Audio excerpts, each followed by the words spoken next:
Hello， 大家好，歡迎大家收睇我哋今期嘅頻道，我係 Michelle。咁好多香港朋友咧就問我喺大灣區有邊啲樓盤咧係住得舒服、有儀式感，而且唔需要擔心佢後期收樓有麻煩嘅社區。咁今期咧我就大家嚟到呢個佳兆業粵山府。咁佢呢度咧就已經係全現樓噶啦。咁佢哋今期咧就係加推咗一個8棟同埋10棟嘅。咁我哋就去睇睇先。首先咧，我哋先去睇睇佢成個小區嘅環境先啦。OK， 咁我哋咧先嚟睇睇佢成個社區嘅大環境嘅一個介紹。咁呢邊咧就係佢嘅沙盤啦。咁我哋可以睇到啦，佢依家咧係成個社區咧係一共係10棟嘅啫。咁我哋先嚟講講啦。咁其實中山東區咧只佔中山0.4% 嘅土地面積嘅啫，但係咧就集中咗全城大概90%嘅核心資源都會喺東區呢度。咁你會見到市政府啦、CBD 啦、嗰啲銀行總部啊、希爾頓嘅星級酒店啊、嗰啲甲級寫字樓啊，其實都集中喺東區呢度嘅。我哋步行300米咧就可以去到本地非常之有名，而且係咧開咗10幾20年嘅一個食府，咁叫綠華園嘅。咁平時咧第一個週末飲茶食飯嘅好去處啦。咁再揸車3分鐘到就可以去到嗰個富逸城噶啦。咁依家係中山稍為最為紅火嘅一個商圈啊。咁6分鐘咧就可以去到遠洋大信啊、紫馬嶺公園啊。有8分鐘到就可以去到 Coco City 包括海欣新城入邊啦、雅居樂嘅長江高爾夫球場啦、宣文公園啦、博愛醫院啦，都係非常之便利嘅。可以講話係10分鐘之內好多嘅地方我哋都可以去得到咁休閒娛樂放鬆、衣食住行都係冇問題嘅。咁缺點咧就係呢個社區咧，佢周邊咧就係冇咩公共嘅設施，就只有一個 B26嘅巴士。咁平時嘅話咧，可能就需要係自己開車出行啦。咁其實 B26咧，佢喺呢邊咧都有3個站點，亦都係好方便嘅。咁只需要50分鐘啦。咁沿南外環上坦洲快線，咁直達澳門4大口岸。深中公交嘅樞紐站，亦都只需要2.5公里嘅距離。而且50分鐘咧，深中巴士直達深圳前海灣地鐵站。中山3大主幹道，博愛路、南外環、長江路都係貫穿全區，揸車去邊都好方便，唔使喺市區度兜嚟兜去。咁佢嘅成個片區嘅位置咧，其實就有少少似香港嘅中環啦，同埋嗰個澳門嘅新口岸嘅。咁佢5公里範圍內咧，就包括有嗰個香山小學啦、遠洋學校、市一中、紀雅中學、實驗中學、石岐中心小學，就已經係佔咗中山70%嘅重點學校資源喺度。咁粵山府咧，可以講話係出則繁華，入則寧靜嘅。咁對於我哋港澳嘅朋友嚟講啦，經過深中通道而家通車之後咧，咁佢1個鐘咧可以去到香港嘅口岸，就真係好近嘅。咁換句話講咧，你朝早可以喺中環開會，下晝返到中山嘅花園飲茶，夜晚仲可以去東區食壽司。呢個唔係夢，係通勤半徑唔同咗啦。咁呢度咧俾我嘅第一感覺咧，就係唔似一個小區嘅花園，而係似一個酒店嗰個花園嘅佈置嚟嘅。咁係一個中式嘅設計啦，一個園林啦，大家可以睇睇。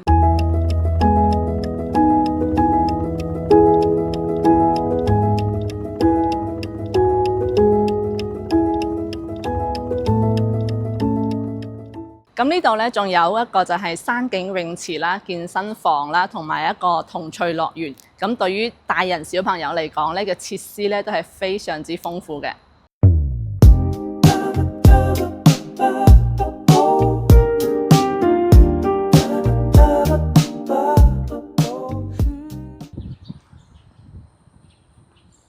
咁呢個入戶嘅大堂啦，咁我哋睇到啦，都係好舒服噶。咁平時好似喺呢度坐下等下小朋友落嚟啊，咁樣啊，都係好寫意嘅。咁最為打動我嘅咧，就係呢度係一個專梯入戶嘅，而且咧佢係165方4房3衛雙套間，而且大家可以睇到啦，其實你入咗嚟之後咧，佢唔純粹係一個電梯嘅廳，而係你屋企嘅前廳。可以放置你好多嘅物品，包括露營用品啦、高爾夫球包啊，因為佢呢度咧係可以就自己去做一個櫃，做一個收納櫃，可以作為你自己個私用嘅用途。咁最為打動我嘅咧就係呢個專梯入戶嘅165方嘅戶型啦。咁大家都知道啦，即係好似我哋設計人嚟講咧，專梯入戶唔只代表咗係你係唔需要同人哋去逼電梯啦，而且佢係將一個前廳外移。其實就係多咗你一個使用嘅空間，你可以坐喺度換鞋啦，而且咧你可以將你嘅高爾夫球包啊，全部垃圾嘢咧都係收入喺呢個儲物櫃入邊，而且亦都可以做一個端景，咁樣呢種嘅私密性同埋嗰個儀式感咧，真係非常之正嘅。我哋入到嚟客廳啦，大家可以睇到啦，呢個客廳咧佢足足係有4.8米嘅開間嘅，咁正常嚟講嘅話咧。普通嘅咧係3米幾4米度左右嘅啫，咁呢度咧唔係話夾硬逼出嚟嘅大，而真係好大，而且係可以俾你咧完全作為係多個空間去使用嘅。咁呢度咧係配置咗一個7.8米嘅巨幕露台嘅。咁我嘅同事就話啦，呢個露台甚至乎比佢喺香港嘅租房都仲要大。咁我就話你又唔使咁驚訝嘅。咁呢個露台嘅話咧，佢係真正實現到係功能性嘅。咁你可以喺呢邊咧係種啲植物啦，放個燒烤爐啦，甚至乎一啲戶外台凳咧都係完全冇到問題，而唔純粹話係做一個晾衫嘅地方。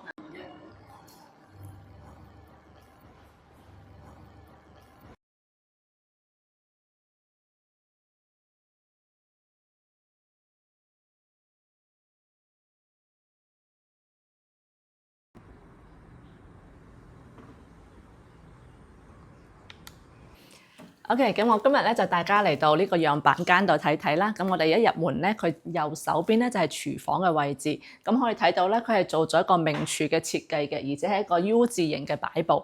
咁喺操作上邊咧亦都係好方便，而且睇住個景嚟煮餸咧，個洗菜咧個心情都會靚啲嘅。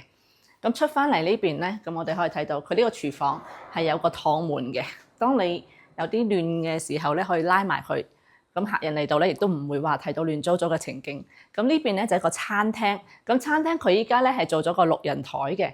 咁其實咧，如果你到時候自己用咧，可以改翻做圓台都係冇問題，因為佢呢度係好闊落嘅位置。可以睇到啦，佢成個客廳咧係有4.8米嘅開間闊度嘅。咁佢同餐廳咧係兩個連通嘅，所以餐廳嗰度嘅闊度咧都係非常之足夠嘅。咁我哋再睇翻呢邊呢個陽台啦，咁佢係做咗一個打通咗封咗玻璃嘅設計喺度。咁佢因為呢度咧，其實靠近嗰個南外環啦，始終都係會有少少聲音嘅。我哋到時候去標準間嗰度睇咧，就會聽到少少個聲。其實咧，我本人係可以接受得到嘅，即係同埋而家閂咗窗之後咧，就非常之係安靜嘅。做咗封窗之後，咁大家亦都可以參考呢個做法去做一個封窗嘅設計。而且封咗窗之後咧，佢係多咗好多嘅空間咯。例如你可以做一個茶室，專門飲茶嘅區域亦可以。而另外嗰邊咧，佢呢個陽台咧係同後邊嗰間房咧係連通㗎。咁我哋可以喺呢邊入去睇睇啦。嗱，咁呢邊佢除咗係做咗個茶區，佢亦都做咗個工作區。咁呢邊房間嘅話咧，我哋入到嚟咧，佢係作為咗一個工作室去使用，即係個私人喺屋企嘅工作室。因為知道依家好多都係一家3口啊、4口、5口咁樣，咁3個房咧其實都已經係好足夠㗎啦。但係呢個戶型咧，佢係4房嘅，所以話咧。呢個樣板房咧就做咗個工作室俾你，就幫你諗好咗。如果你平時喺屋企要辦公嘅話，多個工作室係非常之好用嘅。好，咁工作室對面咧，佢就係一個洗手間嘅位置。咁洗手間咧，佢都係個明位，係完全有窗，而且後邊亦都係望山嘅景觀。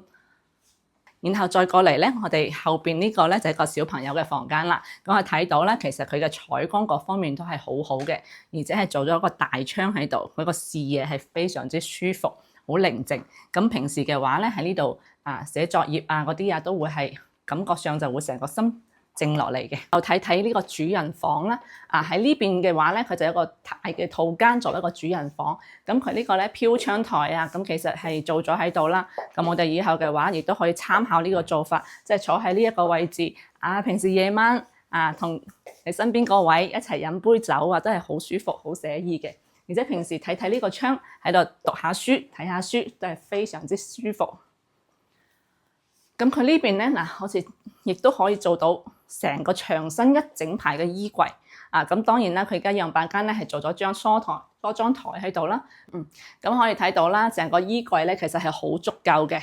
咁再入去咧就係一個套位啦，個洗手間啦，咁係做到一個浴缸啊同埋淋浴分開去做一個設置都係非常之舒服，而且亦都係名為設計。好啦，咁我哋講咗啦，呢間房嘅話係4個房嘅，咁我哋頭先睇咗3個房啦，我哋而家去睇埋最後間房喺邊度咧？咁佢呢間房咧，佢就設置咗喺客廳嘅梳化背後，等於一入屋嘅左手邊。咁呢個房間我覺得咧係非常之適合老人家，一個就係佢入屋嘅時候比較離門口比較近，出入係非常之方便嘅。咁佢而且咧佢係做咗一個套間嘅設計。咁套間嘅話咧，咁老人家嘅話有個自己嘅套間係非常之貼心嘅，咁就唔需要話同啲孫一齊去爭浴室去輪住嚟用，就會非常之舒服咯。而且平時坐喺呢度，俾老人家喺度捉下棋飲下茶，亦都係好舒服一個私人空間。好啦，咁出翻嚟呢邊咧，其實呢個房間咧，佢係做咗一個雙陽台嘅設計。佢到時咧嗰個氣流採光其實都係好通透嘅。咁同埋咧，佢依家咧佢到時交付咧所有嘅門窗，佢都係做咗個 Low-E 雙層隔音隔熱嘅玻璃喺度嘅。咁其實同埋佢依家呢個咧個樓高咧係3.1米，你到時候做一個通風新風系統同埋做一個天花嘅空調系統亦都係非常之充裕，唔會覺得壓抑嘅。咁我覺得呢套房咧，佢最大嘅優勢唔在於佢嘅參數，而係在於咧佢預判咗你嘅一個生活需求同埋生活方式。如果你咁啱喺度揾緊離深中通道唔遠，東區核心可以望到山景嘅大平層4房3衛戶型，咁我覺得呢度係你嘅不二選擇。咁今日咧就幫大家咧先過嚟呢度踩咗個點啦。咁其實咧我係真係有俾呢種半山式嘅城市生活所打動到嘅。咁其實佢依家咧開發商咧係做緊一個特價喺度嘅。咁依家只需要咧就係12,000蚊起步，咁就可以喺呢個小區入邊去擁有一間你夢想中嘅寧靜生活。